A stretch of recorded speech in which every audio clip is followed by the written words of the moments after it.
I understand this is an extremely difficult time for you. What more can you share with us? What do you know of what happened? First of all, myself is Shrikant, not what you said, Sridharan, not a Sridharan. Myself, Shrikant. I'm a roommate of Naveen, and we were staying in a bunker from 5 days. Right. But today morning, as we are not having sufficient food for night yesterday, we were not. He went without our knowledge. He tried to go today because I also went to be 2 days before to the same store to collect some things. But like that only, he also curfew was there from 3 p.m. yesterday till today 6 morning. So after that 6, he went there so to collect some stuff. And when I was sleeping at that time, I was not knowing that he went. When I woke up, I messaged him that where are you? He said me that I am in near Etibe. You can transfer me some of funds because I have shortage of funds so that I can bring more stuff. So I transferred him money, but after that, after 10 minutes, we heard bombings and missiles everywhere. I called him. I tried to call him, but he was not able to pick up. I was trying so much time. After half an hour, when I was trying, someone received the call from these Ukrainians, and they were saying something, and I was not able to understand it. Then I gave that phone to one of a neighbor who was staying in this shelter with us. They said the lady was speaking, and while speaking, she started to cry. I asked her with a scarcity, what happened? What is in afraid? I asked one of them. They said he is no more. Then we were not in a position to believe that, and I, along with one more of my friends, we went to the same store. The store was closed, and there was no sign of any bombing or any missile, anything there. We thought that due to a gunshot, maybe he got a gunshot. We don't know proper information, and we also don't know what is the situation, where is his body is, anything I don't know for now. Shrikant, you're saying that you don't know whether he was shot, whether he was killed in the shelling. You also don't know where his body is at the moment. One thing is sure is that there was no bombing or a missile sign when we visited the store. The store is normal. It is closed. There is no one. Right. And did Naveen venture out alone to the grocery store? Yeah, actually we went with one of our junior Yashwant, but that junior didn't wear shoes because the grocery is only 50. That shop is only 50 meters from our home. So he said that he didn't wear any shoes. As it was too cold. Go stay in flat. I will see you once I collect all the stuff so that we can carry together. So he came back. At that time he was saying me that but at that time I was sleeping only. Then when I contacted him at that time. This was happened. Right. Shrikant, where are you at the moment, and how many of you are stranded? What's the sort of information that you have? No, right now we are in a Kharkiv city. In Kharkiv, we are in a region called Beketova. We are below our apartment. There is a shelter. We are staying in a shelter right now. And yesterday the embassy advisory left that people you can travel from sea or anywhere, but somehow you should travel to western part so that we can help some western part to take you. Means some borders we can help you. But they are not helping anything to means there is no transportation to go for. Means there is a trains which are going from Kharkiv city to various borders, but that trains are basically on our own risk. Means that is first come first basis. Means we will get that or we will not get, because Ukrainians also trying to leave the city. So, and there is also so many videos where the people are being thrown out of, they are pushed out of trains, and like this everything is going on, and various country students like Arabics or everything, we saw the videos that they are showing their knives so that they should go first. So in this situation, we thought it's better to stay here only. But my friend, we were 9 people, but 5 of my friends went morning with their worst risk. They tried, we can take risk, and they traveled, and they are traveling right now in a train.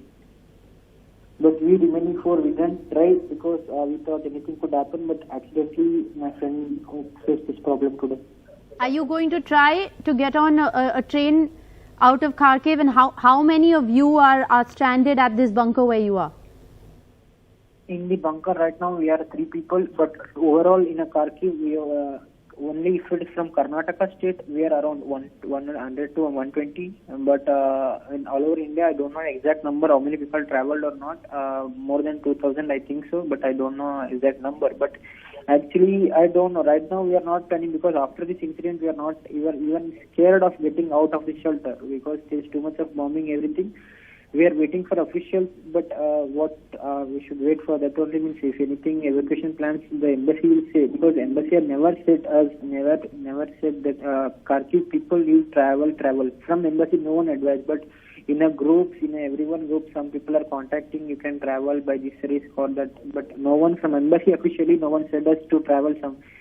No, they're not trying us that you can travel, but they have mentioned day before yesterday I think, yesterday or day before I don't remember, in advisory they have tried to travel for western part, but they have not mentioned us for Kharkiv. So we are thinking everyone are trying on their own risk, because here also risk is more because where the bombings and shellings are going too much. So everything is risk for now for us right now. Shrikant, you're saying that you're not considering traveling at the moment because there is no advisory from the Indian embassy for Indians who are stranded in Kharkiv. You're also saying that there are 3 of you in the bunker currently, but over 150 students just from Karnataka, and perhaps over 2,000 Indian students still in Kharkiv. This is the second largest city in Ukraine, that has come under. Yes. I also want to ask you, are you in regular contact with embassy officials who are sort of guiding you on what you should and shouldn't do? No, not even a single embassy member has called us after this incident. Also, only Indian media are contacting us. Apart from that, I got a call from, maybe my friends have talked with, from Karnataka state, from officials like commissioner have spoke with us. They have spoke, but from Indian embassy officially, no one, even from Kharkiv, from even the embassy was there in Kiev. They are also not contacting us because the Kiev. And have you tried to contact them? No, I tried to, because I have not called them personally, because I am not in a position to talk with them. Also, I don't know what to speak of, because they are not from this place. They are not helping any, because not even a single guy would help from my embassy for traveling, because for going for railway station we need to have a transport system, because for that also it's on own risk, means for traveling is on their own risk. But personally, from official side, government has not arranged any transport facilities for any people, students in Kharkiv right now. Local transport to the train station, and then the challenge of actually being able to board a train out of Kharkiv or Kiev really is the big challenge that's being faced by Indian students. My last question to you, my last question to you, Shrikant, your friend Naveen, who stepped out this morning, he stepped out to the grocery store to buy essentials. You were asleep at the moment. How are you stocked on essentials? Do you have enough food and water? Are you being able to get enough food and water at least? No, for today we don't have anything like that.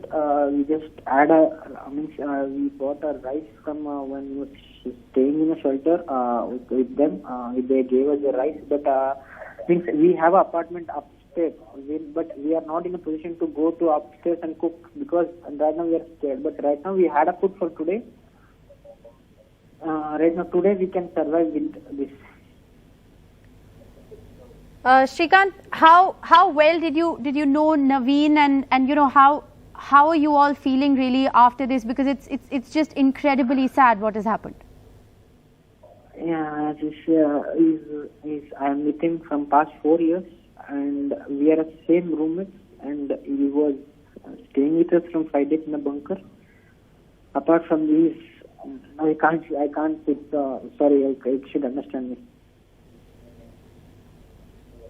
Thank you very much, Shrikant, for speaking with NDTV. Shrikant, there was Naveen's roommate. They were friends for the last 4 years. This is an incredibly difficult time for you, and we really appreciate that you've come out and spoken out at this moment, and we sincerely hope that students like Shrikant, who are still stranded in bunkers, afraid to even go up to their apartment to access food and water, are given the help that they need. They say the biggest challenge for them is even accessing local transport at the moment to be able to make their way to a train station in Kharkiv. Boarding a train and getting out of Kharkiv, is an afterthought, but they don't have the means at the moment to even be able to exit their apartment. They are scared. They have food and water for today, but they don't know what tomorrow really will bring. Incredibly brave of you to have spoken out at the moment, and condolences to all of Naveen's friends and family members at the moment.